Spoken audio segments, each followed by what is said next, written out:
Assalamualaikum warahmatullahi wabarakatuh. Shalom, Om Swastiastu, Namo Buddhaya, salam kebajikan untuk kita semuanya. Perkenalkan, kami dari kelompok 13 akan mempresentasikan pengganti ujian hukum adab.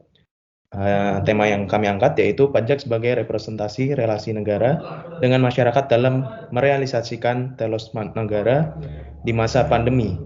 Sebelumnya, perkenalkan, nama saya Novel Abror Adica, teman saya ada Lulu Maulita Napitupulu, Heber Van Messi Pinto, Dio Arya Wijaya, dan Tasya Putih Rahman. Baik, mungkin untuk tidak berlama-lama lagi, selanjutnya akan kami bahas yaitu tentang latar belakang terlebih dahulu. Baik, latar belakang kami mengangkat tema ini yaitu dalam rangka mewujudkan tujuan negara untuk menciptakan masyarakat yang makmur sejahtera, dibutuhkan faktor panjang yang dapat membantu pemerintah dalam membiayai pelaksanaan penyelenggaraan pemerintahan. Salah satunya adalah pemungutan pajak. Pajak merupakan komponen penting sebagai sumber pendapatan negara yang digunakan untuk melaksanakan penyelenggaraan pembangunan nasional. Di Indonesia sendiri, pelaksanaan pungutan pajak telah berlangsung sejak zaman kerajaan, penjajahan, hingga akhirnya sampai saat ini. Peraturan perundang-undangan yang memuat tentang pajak dan pelaksanaannya pun telah mengalami beberapa kali perubahan. Hal ini dikarenakan peraturan tersebut haruslah dapat mengikuti alur waktu perkembangan zaman. Selanjutnya, pajak juga berperan dalam menghentikan pandemi COVID-19. Dalam penanganan pemerintah, ikut serta dalam upaya membantu kestabilan ekonomi sosial negara. Akibat pandemi ini, banyak yang terkena dampak besar, yaitu ekonomi menurun. Adanya PSBB ini secara berkala mengakibatkan para pelaku usaha tidak beroperasi, sehingga terjadi penurunan omset atau pendapatan pemerintah. Pemerintah juga memberikan insentif atau kompensasi berupa penghargaan bagi nakes tenaga kerja yang berperan aktif atau garda terdepan penanganan COVID di Indonesia. Pemerintah mengaplikasikan aplikasi Peduli Lindungi, yaitu alat kesehatan deteksi COVID-19 di Indonesia, dan juga pandemi ini mengakibatkan sekolah terkena dampak sehingga siswa belajar melalui daring. Pemerintah kemudian menyiapkan kebijakan siswa belajar secara daring supaya terhindar dari bahaya COVID-19. Pajak diharapkan bukan hanya berperan sebagai instrumen pembiayaan dalam APBN, namun pajak harus dapat berperan besar dalam memberikan rancangan serta menyeluruh terhadap pemulihan ekonomi nasional khususnya di masa pandemi. Pengelolaan keuangan negara di masa pandemi memang diperlukan, namun tentunya harus juga menjunjung tinggi nilai akuntabilitas dan transparan. Selain itu, sinergi antara pemerintah dengan akademisi sangat krusial untuk dapat menghasilkan kebijakan yang baik. Sisi pelaksanaan harus sesuai dengan dan terkoneksi dengan dunia akademis dan saling memperkaya satu sama lain.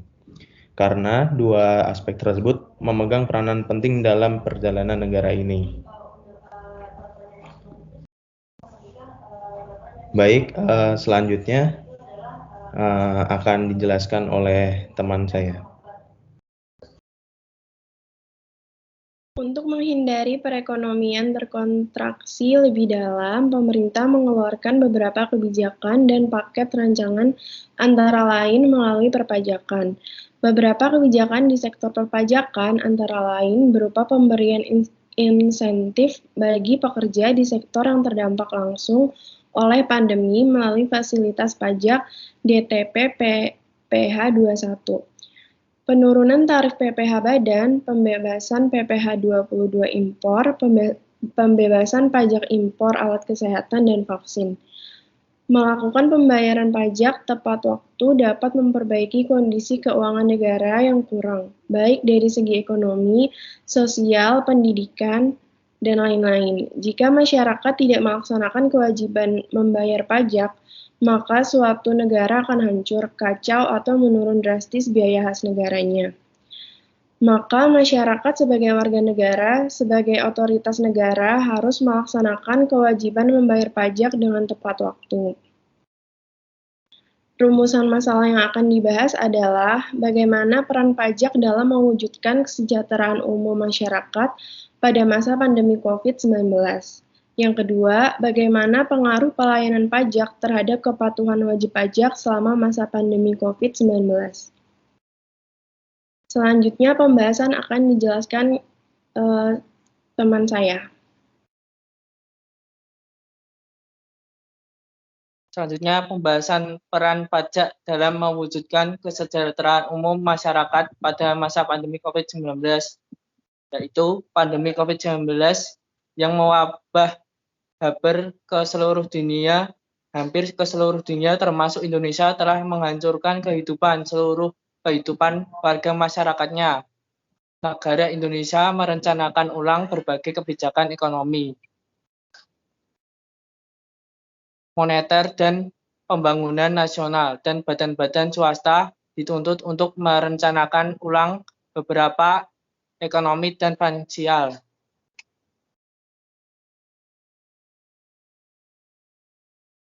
Kemudian, sebagai sumber pendapatan negara, pajak memiliki 3 fungsi, yaitu 1. Budgeter, pajak sebagai salah satu sumber penerimaan pemerintah yang dapat digunakan untuk membiayai kegiatan-kegiatan pembangunan.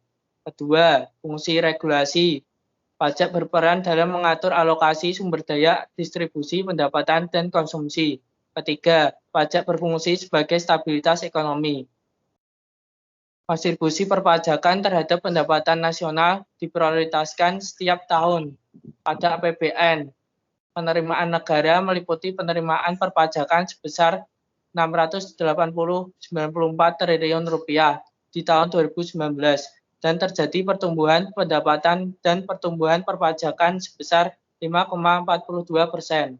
Namun menurut catatan Kementerian Keuangan, target PPh dalam APBN tahun 2021 meningkat sebesar 2,9% atau 1.743,6 triliun, di mana 82,8% berasal dari perpajakan, kemudian 17,1% berasal dari penerimaan negara, bukan pajak, dan 0,9% berasal dari hibah.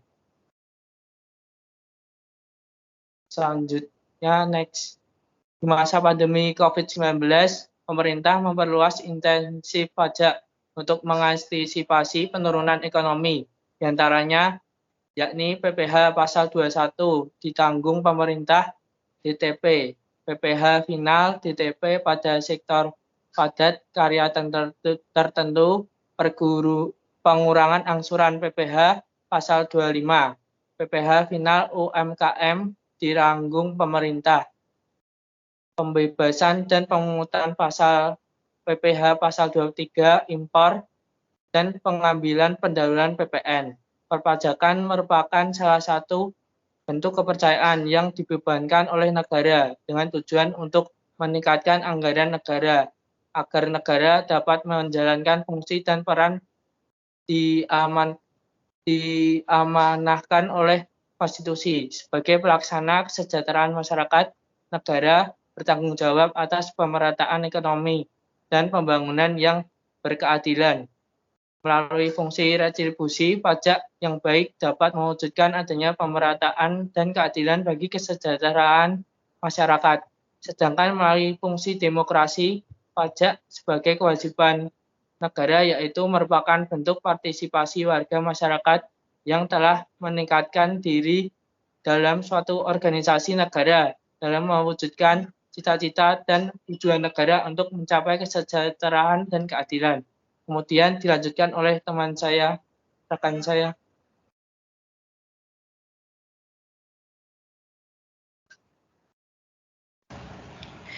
Pajak turut mempengaruhi terwujudnya kesejahteraan umum di masa pandemi COVID-19. Menurut Blanchard, kebijakan fiskal pemerintah di masa pandemi ini harus fokus pada tiga hal, yaitu fokus pada upaya menanggulangi aspek kesehatan masyarakat, seperti mencegah penularan, memonitor memonitor perawatan, ketersediaan fasilitas, dan riset pengobatan.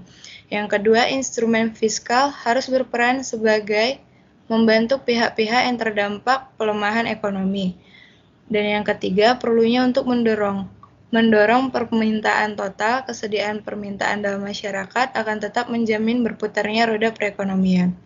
Dengan adanya tuntutan keadaan seperti pada pandemi ini, dapat menghendaki agar hukum pajak dan pajak disamakan sebagai saluran untuk merumuskan kebijakan dalam bidang-bidang ekonomi, sosial, politik, dan sebagainya. Maka dengan adanya pajak yang dipungut dari masyarakat dapat menimbulkan kesejahteraan umum yang digunakan untuk membiayai segala kebutuhan penyelenggaraan pemerintah. Pengaruh pelayanan pajak terhadap kepatuhan wajib pajak sama pandemi COVID-19. Ada dua jenis kepatuhan pajak, yaitu kepatuhan formal, merupakan syarat bagi wajib pajak untuk memenuhi kewajiban perpajakannya. Secara formal, sesuai dengan peraturan perundang-undangan dalam hukum pajak. Yang kedua, kepatuhan material adalah kondisi di mana wajib pajak substantif atau pada dasarnya memenuhi ketentuan materi pajak, yaitu konsisten dengan misi dan semangat Undang-Undang Perpajakan. Menurut Harahap, Indonesia membuat assessment yang berlandaskan pada mekanisme voluntary compliance, di mana layanan yang ada dapat merefleksikan hubungan baik antara institusi perpajakan dengan wajib pajak, sehingga berpengaruh pada kepatuhan perpajakan.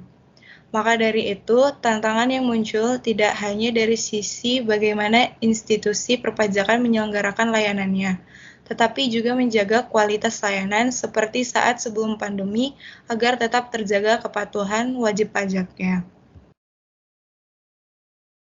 Dikatakan bahwa setiap kali ekonomi melambat itu berarti menjadi tantangan bagi manajemen pajak global. Hal ini disebabkan karena terjadinya beberapa faktor krisis ekonomi, salah satunya adalah perubahan kepatuhan wajib pajak dalam masyarakat. Padahal, jika pemulihan ekonomi lambat, penerimaan pajak diproyeksikan turun 20-30% pada 2021. Pendapat para ahli, menurut Yong, krisis ekonomi dapat mempengaruhi norma sosial wajib pajak tentang kepatuhan pajak. Hasil penelitian ini juga diperkuat oleh Heinerman yang menyatakan bahwa pada saat terjadi perlambatan ekonomi, moral wajib pajak menurun yang berdampak pada kepatuhan.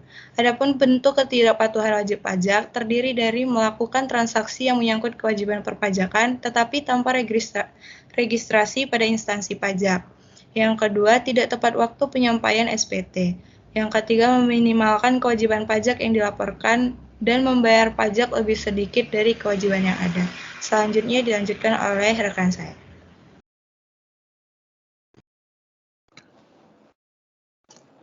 Oleh karena itu, berdasarkan laporan OECD pada tahun 2020 dalam kondisi pandemi, peranan layanan digital akan sangat krusial dengan mengurangi beban administrasi wajib pajak.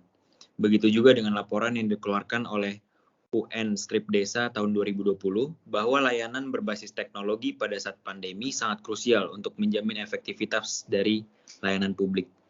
Tidak hanya tinggal diam, saat terjadi pandemi COVID-19 sendiri, Direktorat Jenderal Pajak juga melakukan beberapa tindakan yang responsif melalui penyediaan layanan konsultasi secara daring, melalui media WhatsApp maupun email oleh masing-masing kantor pelayanan pajak. Next. Kesimpulan, dapat kami simpulkan bahwa seperti sebagaimana yang sudah dijelaskan dan mengutip data penelitian dari APBN dikatakan bahwa pemasukan terbesar negara Indonesia berasal dari pajak warga negaranya, yaitu sekitar 82,8%. Sedangkan fakta menyebutkan bahwa akibat dari adanya pandemi COVID-19, merugikan berbagai bidang seperti pendidikan, sosial, pelayanan publik, pekerjaan, ekonomi, dan lain sebagainya, yang artinya perlu dilakukan pemulihan secara menyeluruh. Walau bukan satu-satunya pendapatan yang didapatkan negara, bukti besaran presentasi pajak sangat berpengaruh dalam mewujudkan telos negara, khususnya di masa pandemi COVID-19 seperti ini. Maka dari itu, dengan menjadi warga negara yang bijak dan patuh dalam wajib pajak, akan turut membantu menciptakan kesejahteraan umum di masa pandemi COVID-19. Demikian presentasi dari kelompok kami. Lebih kurangnya mohon maaf. Terima kasih. Assalamualaikum warahmatullahi wabarakatuh.